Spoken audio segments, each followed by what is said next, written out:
Welcome to this special edition of Events.com's Ask an Event Pro, brought to you by RunningUSA. My name is Bob Babbitt. With me, Mr. Peter Abraham.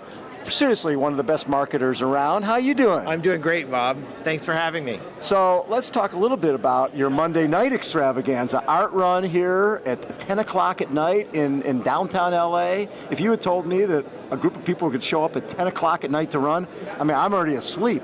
What's the deal? There's a new group of runners out there. Yeah, I mean, I would have said the same thing 8 months ago, but I've kind of happened upon, there's a new wave in fitness going, which is like, it's really millennial fitness, it's social connected fitness and social connected running. And there are probably just in LA a dozen groups that all run at night. They're all on Instagram. They don't care about qualifying for Boston, and it's really about the social experience. They're often going out to a bar after they work out. So we plugged in with, I put together a collaboration with Lululemon, with the Do Art Foundation, the largest public art foundation in LA, very legit, and Blacklist LA, the biggest of these. Blacklist, is that what it's called? Yeah, Blacklist LA, the biggest of these running groups. They've got 15,000 Instagram followers, and their big run, weekly run, is on a Monday night at 10 p.m., like you said, and they get 200 to 300 people out every week. And I would have told you a year ago, that's impossible, that'll never happen. But the fact is, there's a whole new wave of people working out, and I believe CrossFit is a part of this, and it's about social, it's about being connected, and it's about running as fun more than running as fitness. They are getting in shape, but the primary objective is to have fun and be social, and that's the different thing. So those are the folks who might be doing color run, might be doing stuff like that. Correct. And their training is done at night. Right, and in big groups, right? And so it's made me reevaluate in my mind what a quote-unquote serious runner is. Right. Like, I used to evaluate that, as you may have, as like, how many miles you're running, how fast are you, did you qualify for Boston, that kind of thing. And these people are very serious. They're running all the time. They're super passionate. Absolutely. It's not really about the time and the competition, and it's about the connection and the social aspect of it. So guys like that might fall through the cracks when we're looking at demographics of running, right? We're looking at marathons, we're looking at half marathons, we're even color run. These folks aren't necessarily signing up for events. Correct, and it's a whole different way of, it's how millennials work, how they play. Like I work out of a shared workspace now, right? Which is like the working equivalent of this, where we've got all these different people all there working together, right? We share conference rooms and places, a lot of tech startups. But different businesses. Different businesses, but again, a lot of these people could work from home, but they want to be part of a community, and I think that's what you see. And so in this case, we put together Lululemon, Blacklist, and we put a community together to go run at night, see art, and it was really inspiring, great. People loved it. Like, you were just out there. I brought Rod Dixon with me, the great runner who's defined his life by competitive running. Right. And he was having so much fun. He was like, this is what running should be about. It should be fun. It should be social. So, looking at what's happened over time with running, obviously rock and roll started the probably second or third running boom, and all of a sudden you got 60-70% women, and marathons are sprouting up everywhere, and they're all filling up. But to a certain degree, running has flattened a little bit. Yeah. And do you see that? If this is happening in LA, there must be folks like this all over the country and all over the world. Correct. You've got Night Terrors in Toronto. You have the Bridge Runners in New York. They've been there a while. And I think running, like many sports, has to be responsive to the cultural trends that are coming across. Running was very on trend over the last 10 years because it's simplicity. It's about simple. And I think the reason you've seen yoga come up like this, single speed bikes, Etsy handicrafts, a lot of things. I think there was a cultural trend about simplicity. Simple things, right? And running very much fit into that. Yes. And now it's really moving towards social, connected things, whether it's fitness, whether it's work, whether it's living. And I think running needs to be responsive to that and think about, how are we relevant to this new demographic? What's interesting, if you look at really the growth of Spartan and Tough Mudder, it was all groups.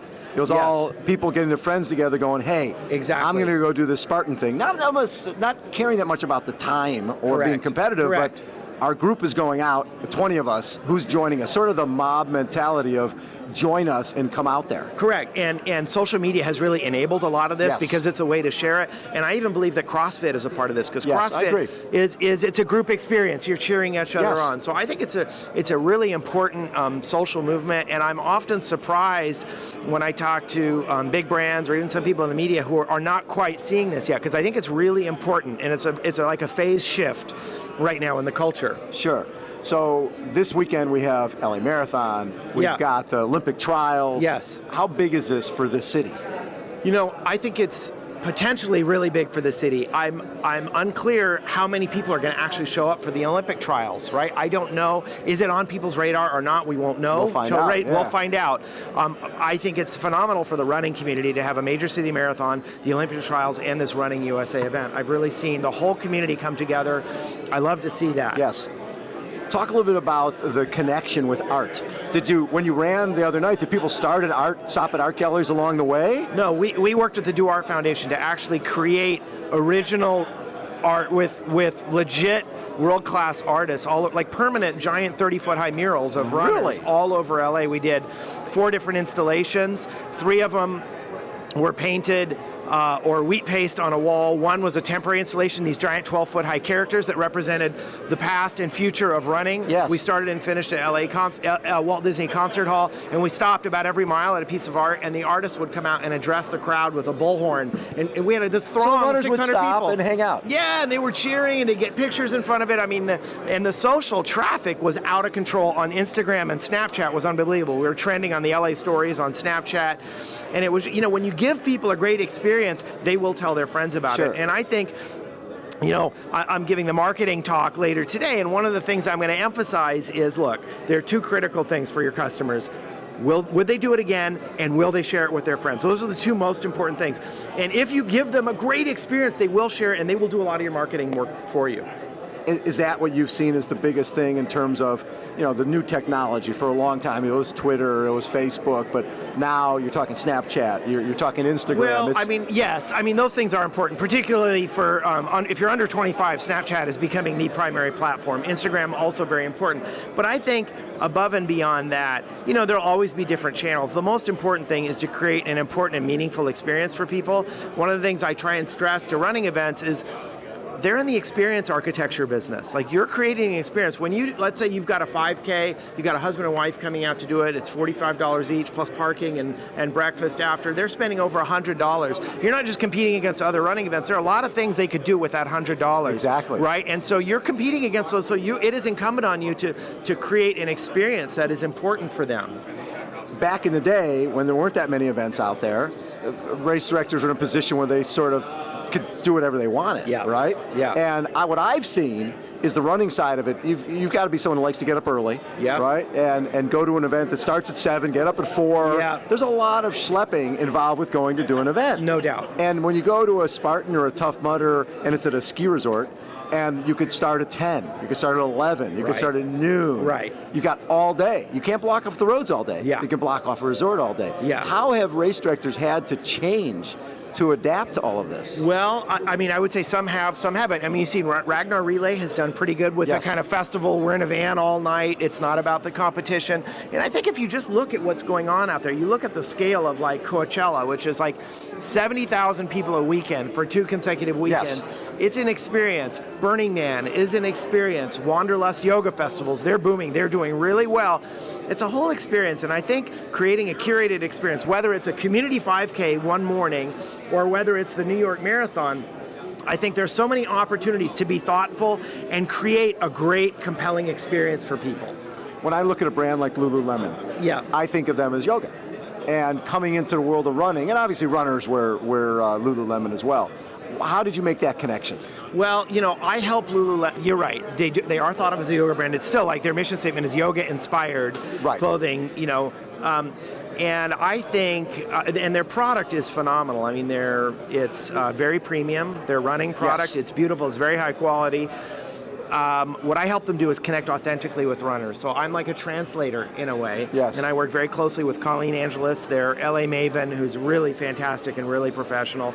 And we collaborate and build events and experiences. Like, for instance, a year ago at the LA Marathon, we decided to do a booth in the expo. Yes. And marathon expos drive me crazy because it's so much about a table and it's very loud too. It's very loud and I just don't see brands being thoughtful. So we decided what we would do is the initiative was around mindful performance. That is, how can we bring mindfulness to sports? So we created a 20 by 10 booth where you could sit and listen to a podcast of a world-class sports psychologist or a meditation teacher give you a pre-race visualization exercise. It's like the day before your race, you're in the expo, and get you in peak performance space and get you ready for the race, right?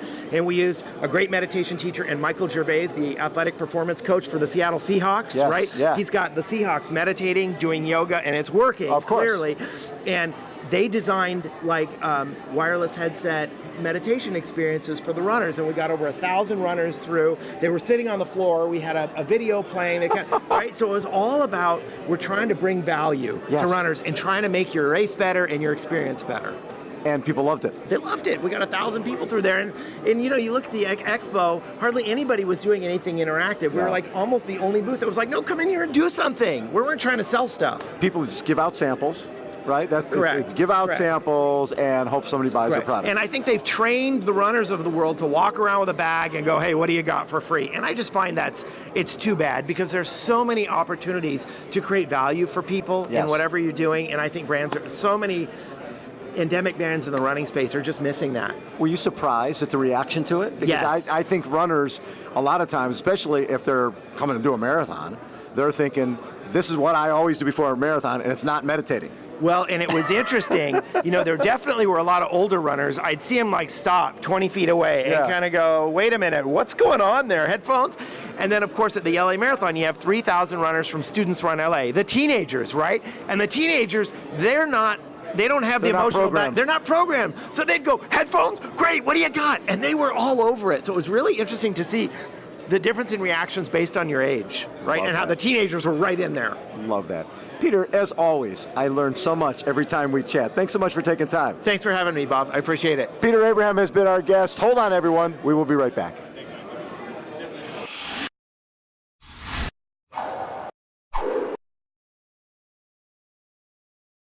Hi, it's Andrea, ping pong champion from Events.com. Be sure to follow us on Facebook, Twitter, and Instagram for more tips.